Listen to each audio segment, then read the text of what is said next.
Today's video is all about rough surfaces and how to skate on them, and I'm going to teach you just one thing that you need to do consistently for this to happen. And I bet it's not what you think. If you have to skate over rough surfaces, you need to increase the cadence of your strides. That means a higher stride tempo or more steps per minute. This creates acceleration as rough surfaces rob you of speed immediately. Notice that these quicker strides are also shorter, so the pushing leg doesn't push out as far to the side, and the set down position of each foot is in a V shape, so it's a very different stride from your slower cadence fitness or speed skating strides in comparison. So the short, fast V-ing steps, I want you to imagine the floor is on fire, you don't want to burn your wheels, and you're hardly going to roll with each step, and you're not going to push. I know, it sounds counterintuitive, so here we go. 1 and 2, and 1 and 2, and 1 and 2, and 1 and 2, and 1 and 2, and 1 and 2. Doesn't look glamorous. 1 and 2, and 1 and 2. So once you get a bit more momentum, then you can have a little bit more of a push. So when the tarmac gets really patchy, you've got no option. 1 and 2, and 1 and 2, and 1 and 2, and 1 and 2. Scissor the worst bits. 1 and 2, and 1. And then push and glide, 1 and 2. You see the difference in tempo?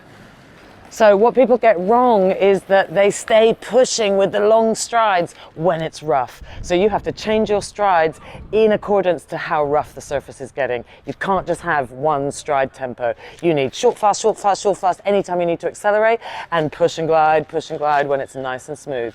2 options, that's it. Right, so I know this junction up ahead, it's super rough and horrible. Watch my strides. I'm now going to go 1 and 2, and 1 and 2, and 1 and 2, and 1 and 2, and scissor. Just a quick request, please do subscribe to the channel. You'll be notified when I upload new videos, and it will help the algorithm spread my teachings to more people. Many thanks. Let's get back to the lesson. So this same technique, the fast V-ing steps, you will use in any situation where you need more oomph, skating into the wind or up a hill. Let's see it working now. So up a hill, 1 and 2, and 1 and 2, and 1 and 2, and short and quick, and bringing the heels in, and you keep your tempo. 1 and 2, and 1 and 2, and 1 and 2, and 1 and 2. But that's how you get up hills. Okay, so cobbles are a different story. You really have to look at them, decide how deep and wide is the gap in between them. These are okay as long as I go 1 and 2, and 1 and 2. Hot coals, I don't want to burn my wheels. If there's just a short patch of rough surface to get over, the best way to do so is in a scissor position with as much speed as you can get to carry you over the rough patch. Compared to normal scissors, rough ground scissors will need your weight more mid-foot to heels so the front wheels don't get tripped by the rough. Your knees should be soft to absorb the bumps. But a scissor over the rough won't work if you're going too slow, so always accelerate towards rough surfaces. So when you get a road like this that's just horrid patches, 1 and 2, and 1 and 2, and 1, and scissor the bits, 1 and 2, and 1 and 2, and 1 and 2, and I would just favour the smooth bits.